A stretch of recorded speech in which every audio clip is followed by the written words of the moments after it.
Tunde couldn't believe what he was hearing. But Bisi, what about our promise? We said we'd get married after we finish university. Bisi laughed, but it wasn't a kind laugh. Oh, Tunde, grow up. I can't marry someone who didn't even go to university. You're just a village boy with no real future.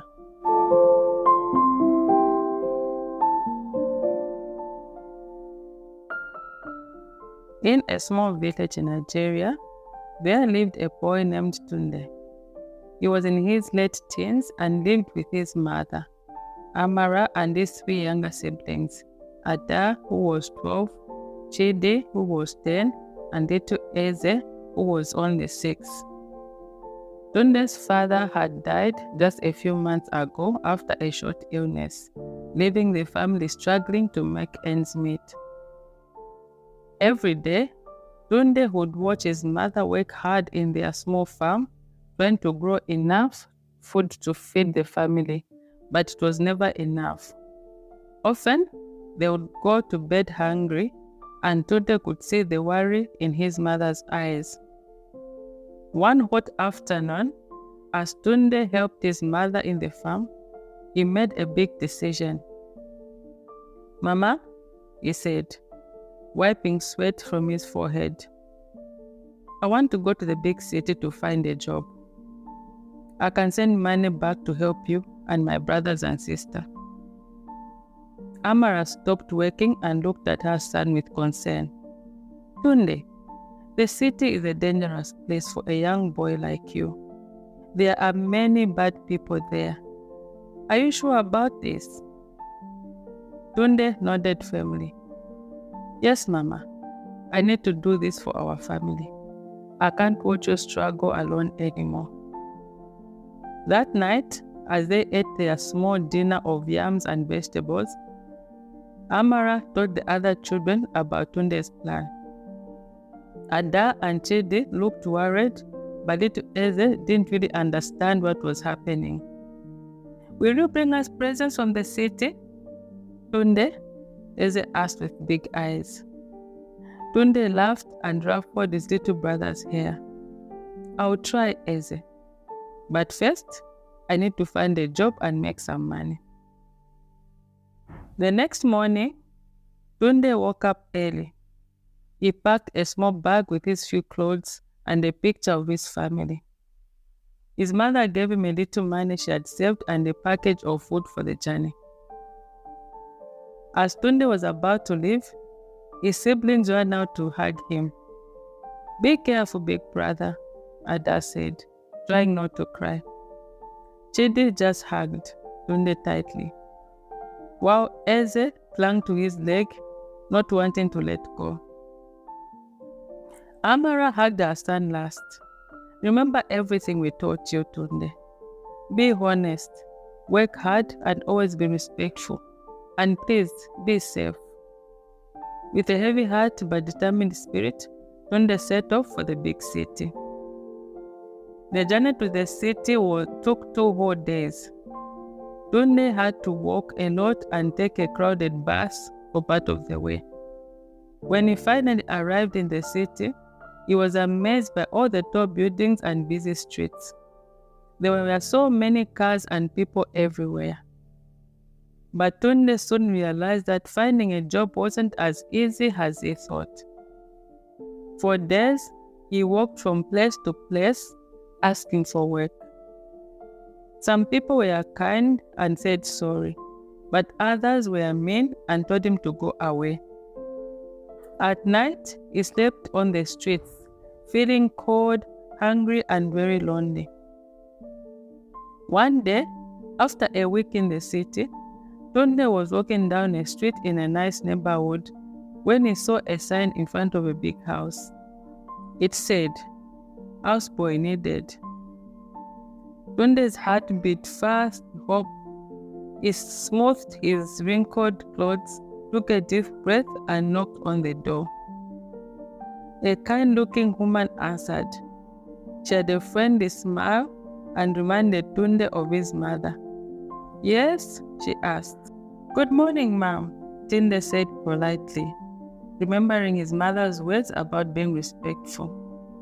I saw your sign. I would like to apply for the job as your houseboy. The woman, whose name was Mrs. Ola, looked at Tunde carefully. She could see he was tired and hungry, but there was something about his eyes that showed he was a good boy. Come in, young man, she said. Let's talk inside. Mrs. Ola led Tunde to a big, cool kitchen. She gave him a glass of cold water and some bread, which Tunde ate gratefully. Then she asked him to tell her about himself. Tunde told Mrs. Ola his story, about his father dying, his family struggles, and why he came to the city to find work. As he talked, Mrs. Ola's husband, Mr. Kola, came into the kitchen. He listened to Tunde's story too. As Tunde finished talking, Mr. Kola and Mrs. Ola looked at each other. They seemed to have a silent conversation with just their eyes. Then Mrs. Kola smiled at Tunde. Well, young man, he said, we like your honesty and your willingness to work hard for your family. We'd like to give you a chance. You can start work tomorrow. Tunde couldn't believe his ears. Really? Oh, thank you, sir. Thank you, ma'am. I promise I'll work very hard. Mrs. Ola showed Tunde to a small room at the back of the house. This will be your room, Tunde. It's not much, but it's clean and safe. To Tunde, who had been sleeping on the streets, the small room looked like a palace. He had a bed, a small table, even a tiny window. That night, as he lay in his new bed, Tunde said a prayer of thanks. The next day, Tunde started his new job. He woke up early and began cleaning the house. He swept and mopped the floors, dusted the furniture, and helped Mrs. Ola in the kitchen. He was careful to do everything just as Mrs. Ola showed him. Days turned into weeks, and weeks turned into months. Tunde worked very hard every day. He was always polite to Mr. Kola and Mrs. Ola, and he played nicely with their two children, Tayo and Fumi, when his work was done. Because he had a place to stay and could eat at the main house, Tunde was able to save most of his money he earned.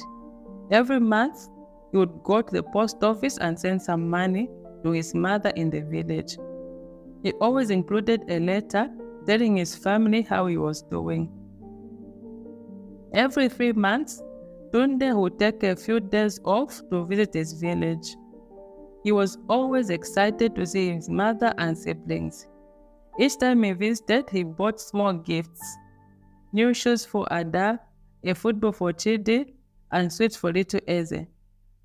His mother would hug him tightly and tell him how proud she was. During these visits, Tunde was also happy to see his girlfriend Bisi. Bisi was still in high school and was very smart, but her family was poor and had trouble paying for her school fees. One day, during one of his visits, Bisi told Tunde some worrying news. I'm scared about my final year in high school, she said, her eyes filling with tears. My parents might not be able to pay for my exam fees. If I can't take the exams, all my hard work will be for nothing. Tunde felt very sad hearing this. He knew how important education was and how hard Bisi had worked. He thought hard about what to do. He was saving some money for his own college education, but he loved Bisi very much. After thinking for a long time, Tunde made a decision. Bisi, he said, holding her hand, I'll pay for your exam fees. Your education is important and I want to help you. Bisi's face lit up with joy. Really, Tunde? Oh, thank you. Thank you so much. She hugged him tightly. Later that day, Tunde told his mother about his plan to help Bisi. But Amara wasn't happy about it. Tunde, she said, with a worried face, That's not a good idea. You'd save your money for your own future. What about your plans for college? But Tunde had made up his mind. Mama, I love Bisi. I want to help her. Don't worry. I'll still find a way to go to college someday. And I'll always help you and my siblings too. Amara sighed deeply. I hope you know what you're doing, my son. Just be careful. Sometimes when we help others too much, they take advantage of us. Tunde didn't really understand what his mother meant, but he nodded anyway. He was sure that helping Bisi was the right thing to do. So Tunde paid for Bisi's exam fees. He also continued to help her with other school expenses when he could. Bisi was very grateful and she promised Tunde that one day, when she finished university, they would get married. Back in the city, Tunde kept working hard for Mr. Kola and Mrs. Ola. He was always trying to do better at his job. He learned to cook some simple meals and he even started helping Tayo and Fumu with their homework. One day, Mr. Kola called Tunde in his study. Tunde, a bit nervous, wondering if he had done something wrong, but Mr. Kola was smiling. Tunde, he said, Mrs. Ola and I are very happy with your work. You are honest, hardworking, and you are always trying to learn new things. We've decided to give you a raise. Tunde's eyes widened with surprise and joy. Thank you, sir. Thank you so much. With his raise, Tunde was able to save even more money. He sent a little extra to his mother each month and was able to help Bisi more too. After her exams, Bisi passed with very high marks. She was so happy when she got her results. Tunde, she exclaimed over the phone, I got all A's, and guess what? I've been accepted into one of the best universities in the country. Tunde felt very proud of Bisi. That's wonderful news, Bisi. I knew you could do it. But then, Bisi's voice became sad. But Tunde, there's a problem. The university is very expensive. Even with a part scholarship, I don't have enough money to pay for it. My parents can't help either. Tunde's heart sank. He knew how much Bisi wanted to go to university. He also knew how much it would cost. It was much more than he had been paying for her high school fees. That weekend, Tunde went back to the village. He told his mother about Bisi's situation. Mama, he said, I want to help Bisi go to university. I know it will be hard, but I think I can manage with my savings and my new raise. Amara looked very worried. Tunde, my son, I don't think that's a good idea. You've already done so much for Bisi. You need to think about your own future too. What about your dreams of going to college? But Tunde insisted. I love Bisi, Mama. We will get married one day. I want to help her achieve her dreams. Don't worry, I'll still help you and my siblings. My boss gave me a raise, remember? And maybe one day, when Bisi finishes university and gets a good job, she can help me go to college too. Amara sighed deeply. She could see that Tunde had made up his mind. You have a good heart, my son, she said. But remember my words. Be careful. Not everyone will value your sacrifices the way you think they should. Tunde didn't fully understand his mother's warning, but he thanked her for her advice. The next day, he went to see Bisi and told her he would help pay for her university fees. Bisi was overjoyed. She hugged Tunde tightly and promised to study hard and make him proud. For the next 2 years, Tunde worked even harder. He sent money to his mother, helped his siblings, and paid for Bisi's university fees. It wasn't easy. But seeing Bisi happy and doing well in her studies made Tunde feel good. But in the third year, something changed. One day, Bisi called Tunde with some news. "Tunde," she said, sounding excited, "I've got a full scholarship now. You don't need to pay for my fees anymore." Tunde was happy for Bisi, but also a little sad. He had been proud of being able to help her. "That's great news, Bisi," he said. "Now you can focus on your studies without worrying about money." But after that call, Tunde noticed that Bisi started to change. She began making excuses whenever he wanted to visit her at university. When they did meet during holidays, she only spent a little time with him before running off with her new university friends.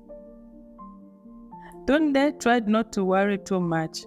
He thought maybe Bisi was just busy with her studies, but deep down, he felt something wasn't right. One day, Tunde decided to surprise Bisi at her university. He took a day off and traveled to the city where Bisi studied. He was excited to see her and hoped to spend the day together. When he reached the university, he saw Bisi sitting with a group of friends on the lawn. His heart beat faster as he walked towards her, a big smile on his face. But as he got closer, he saw Bisi's expression change. She looked embarrassed. "Bisi," Tunde called out, waving. Bisi stood up slowly, looking uncomfortable. Her friends were whispering and giggling. "Tunde," she said flatly, "what are you doing here?" Tunde's smile faded. I came to surprise you. I thought we could spend the day together." Bisi glanced at her friends and back at Tunde. "I'm busy right now, Tunde. I have to study with my friends." Tunde felt confused and hurt. "But Bisi, I came all this way to see you. Why are you acting like this? Don't you want to spend time with me anymore?" Bisi's face hardened. "Look, Tunde, things are different now. I'm in university. I have new friends, new interests. You're still just a houseboy." Tunde couldn't believe what he was hearing. "But Bisi, what about our promise? We said we'd get married after you finish university." Bisi laughed, but it wasn't a kind laugh. "Oh, Tunde, grow up. I can't marry someone who doesn't even go to university. You're just a village boy with no real future." Tunde felt like someone had punched him in the stomach. "But Bisi, after all I've done for you, I helped you through high school, I paid for university until you got your scholarship. How can you say these things?" Bisi rolled her eyes. "If you want, I can pay you back for what you spent on me. I don't need your help anymore. I have new friends who can take care of me now." Tunde's eyes filled with tears. He couldn't speak. He just turned and walked away, hearing Bisi's friends laugh behind him. The journey back to Mr. Kola and Mrs. Ola's house was a blur. Tunde cried most of the way, feeling betrayed and foolish. When he got back, he went straight to his room and lay on his bed, staring at the ceiling. That weekend, Tunde went back to his village. He needed to see his mother. When Amara saw how sad Tunde looked, she knew something was wrong. "Tunde, my son," she said gently, "what has happened?" Tunde couldn't hold it anymore. He told his mother everything. How Bisi had changed, what she said to him at the university, how she laughed at him with her friends. As he spoke, tears rolled down his cheeks. Amara hugged her son tightly. "Oh, my dear boy," she said softly. "I'm so sorry this happened to you. I wish I could take your pain." After a while, Amara spoke again. "Tunde, I need to tell you something. I noticed Bisi had changed whenever she visited the village. She stopped greeting me and started bringing expensive gifts for our family. I was worried, but I didn't want to upset you. Tunde looked at his mother surprised. Why didn't you tell me, Mama? Amara sighed. You were so happy, my son, and you've always had a good heart. I hoped I was wrong about Bisi, but remember what I told you. Sometimes when we help others too much, they can take advantage of us. Tunde nodded slowly, understanding now what his mother had meant. I should have listened to you, Mama. You were right all along.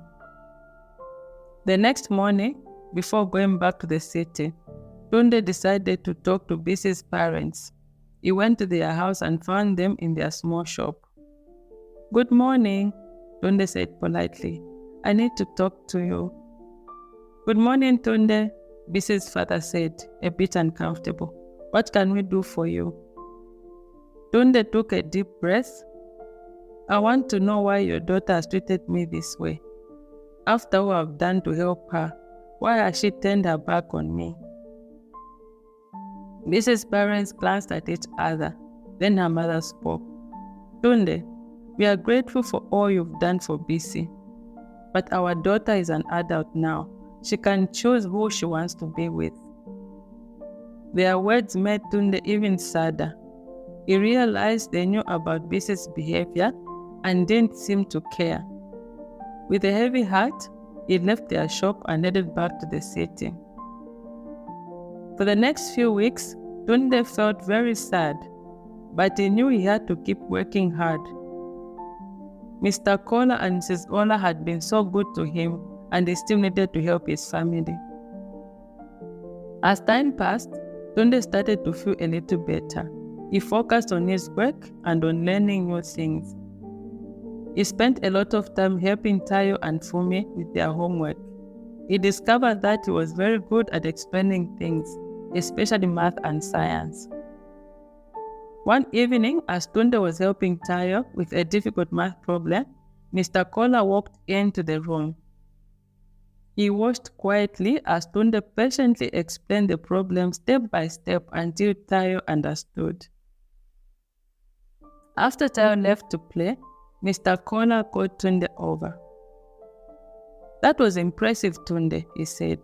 You have a real talent for teaching. How did you learn to explain things so well? Tunde smiled shyly. Thank you, sir. I've always loved learning. Even though I couldn't go to school after my father died, I kept reading books whenever I could. There's a small library near here where I borrow books to study in my free time. Mr. Kola looked thoughtful. Tunde, if you'd go to university, what would you want to study? Tunde's eyes lit up. I would love to be an engineer, sir. I've always been fascinated by how things work and how to build new things. But his face fell. I know that's just a dream. I can't afford university. Mr. Kola smiled warmly. Tunde, dreams are important. Mrs. Ola and I have been talking. We've seen how hard you work and how much you care about learning. We want to help you go to university. Tunde couldn't believe his ears. Really, sir? You want to do that for me? Mr. Kola nodded. Yes, Tunde. When I was young, someone helped me get an education. Now I want to do the same for you.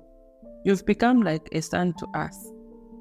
Tears of joy filled Tunde's eyes. Thank you, sir. Thank you so much. I promise I'll study hard and make you proud.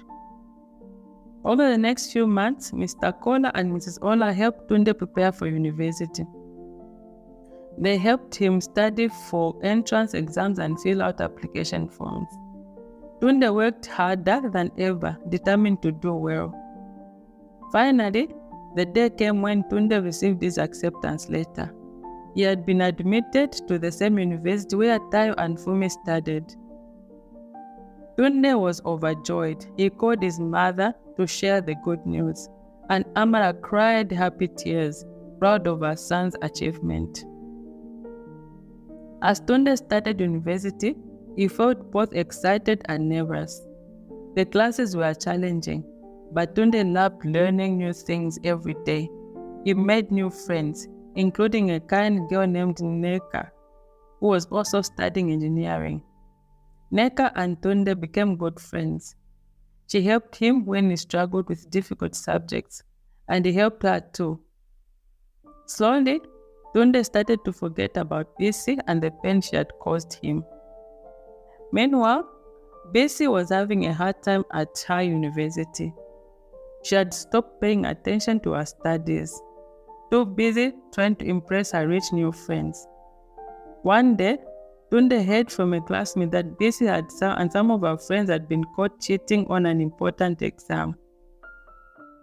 Tunde felt sad for Bisi, but he knew he couldn't help her anymore. He focused on his own studies and on building a better future for himself and his family. Years went by quickly. Tunde worked hard and did very well in his classes.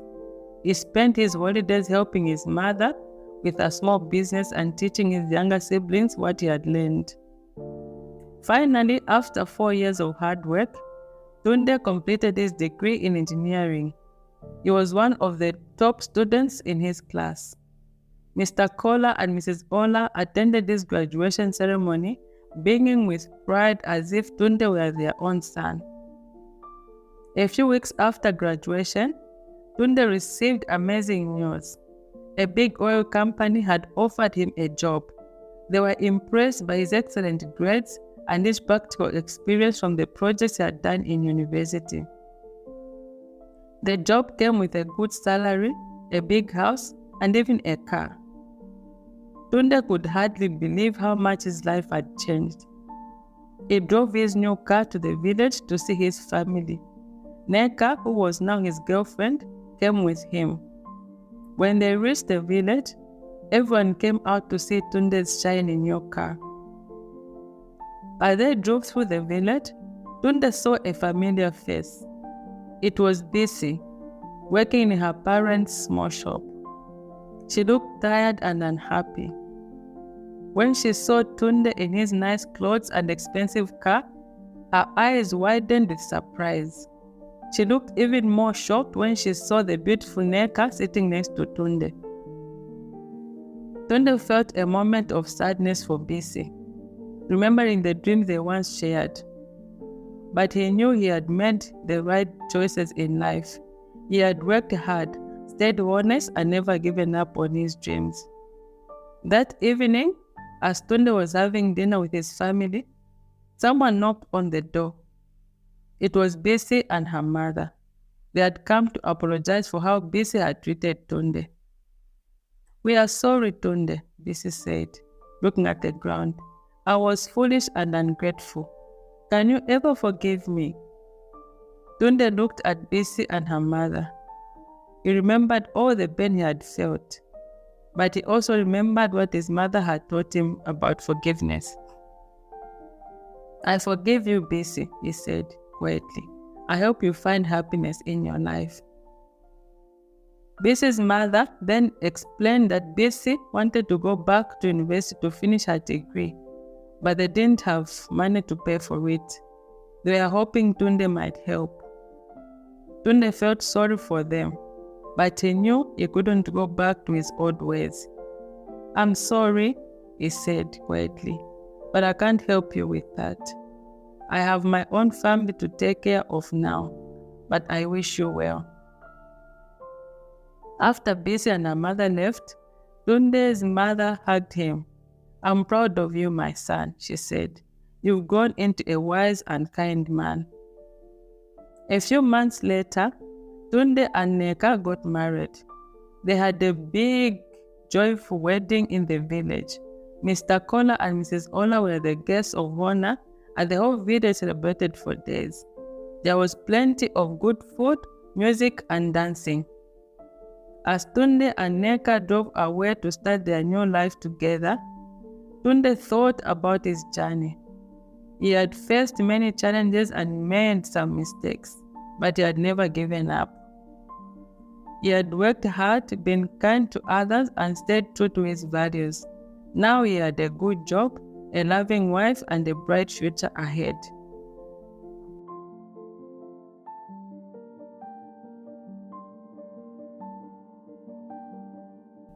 Tunde knew that life would still have its ups and downs, but he felt ready to face whatever came his way. He was thankful for everything he had learned and for all the people who had helped him along the way. As he held Neka's hand and drove towards their new home, Tunde felt excited about the future and all the good things he would do to help others, just as he had been helped. And so, Tunde's journey from a poor village boy to a successful engineer came to a happy end. And it was really just in the beginning of a new chapter in his life. He knew that with hard work, honesty, and kindness, anything was possible. The end. Thank you so much for watching the video. Please like and share the video with your friends and family. Don't forget to subscribe, as I would love to see you again in the next video. Bye!